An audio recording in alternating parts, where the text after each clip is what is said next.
Afinal, o português é um vilão ou um aliado na hora de aprender o inglês?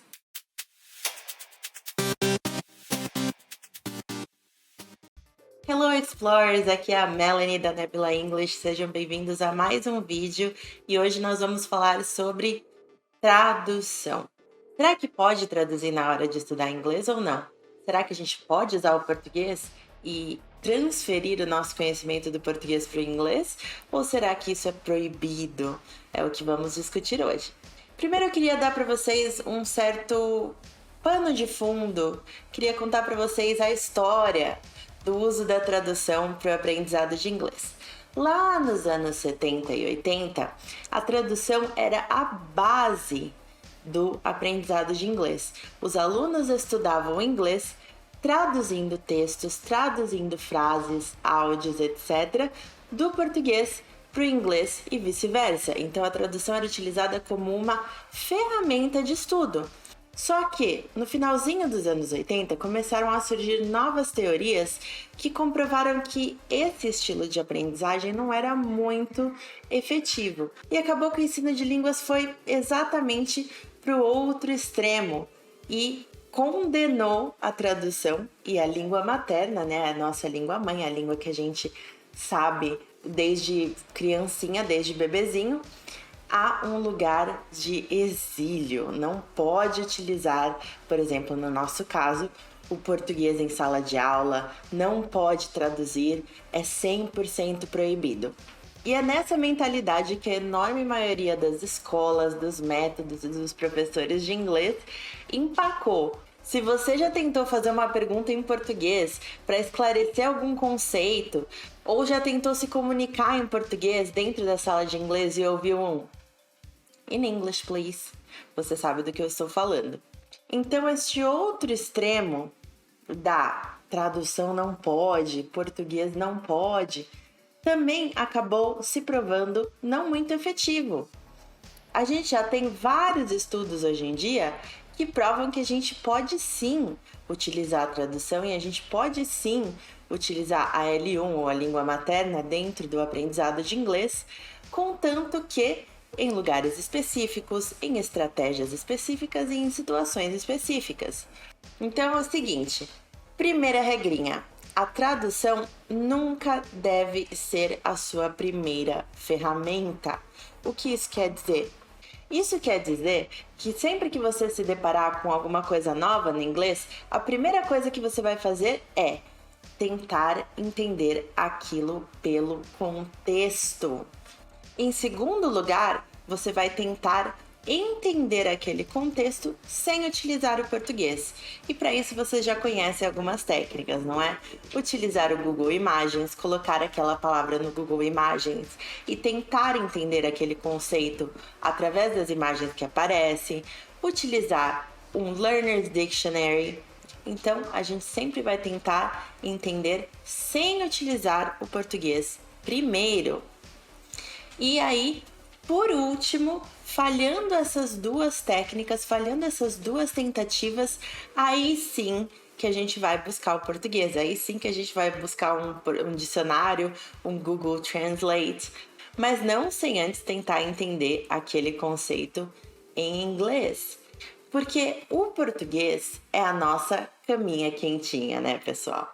Vocês sabem que na hora de falar português a gente está 100% confortável. A gente tem o vocabulário, a gente tem as estruturas, a gente vem fazendo isso desde que a gente se entende por gente. Então a gente não tem dificuldade nenhuma de se expressar em português. O problema disso é que nos torna um pouco acomodados.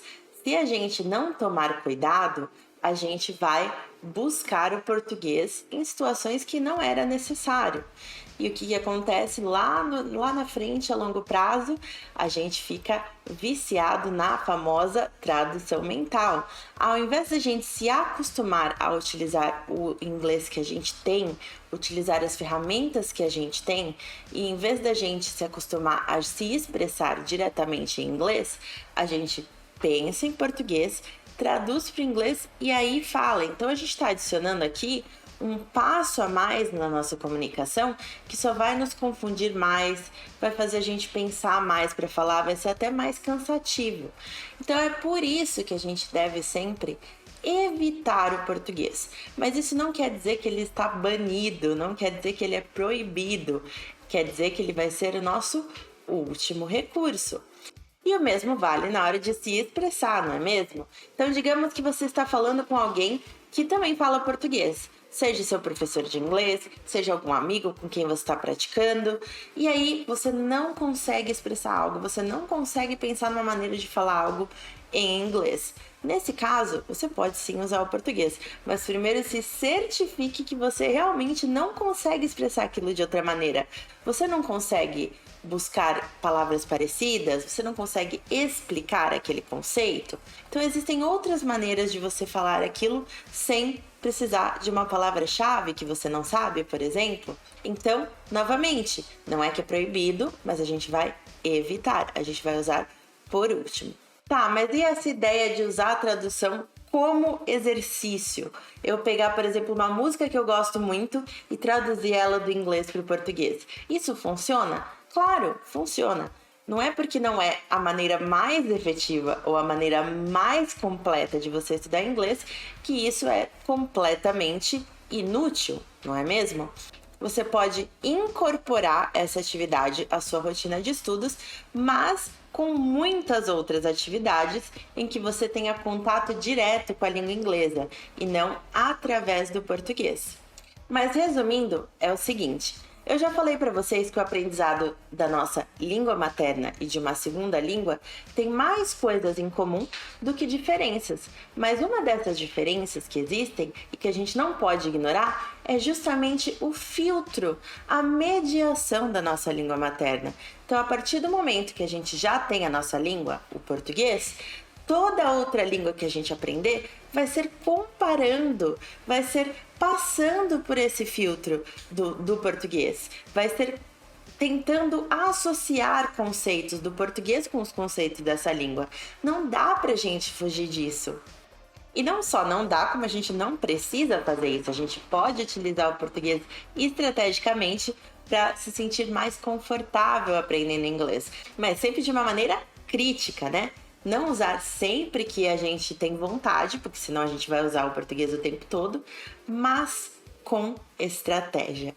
Se você aprendeu alguma coisa com esse vídeo, se esse vídeo tirou alguma dúvida que você tinha, deixa o seu like, se inscreve no nosso canal e dá uma olhadinha aqui na descrição, porque agora a gente tem o link das nossas aulas semanais. Você pode se inscrever para receber os lembretes das nossas aulas semanais toda semana e não perder as nossas Nebu Lives. Muito obrigada e eu vejo vocês na semana que vem.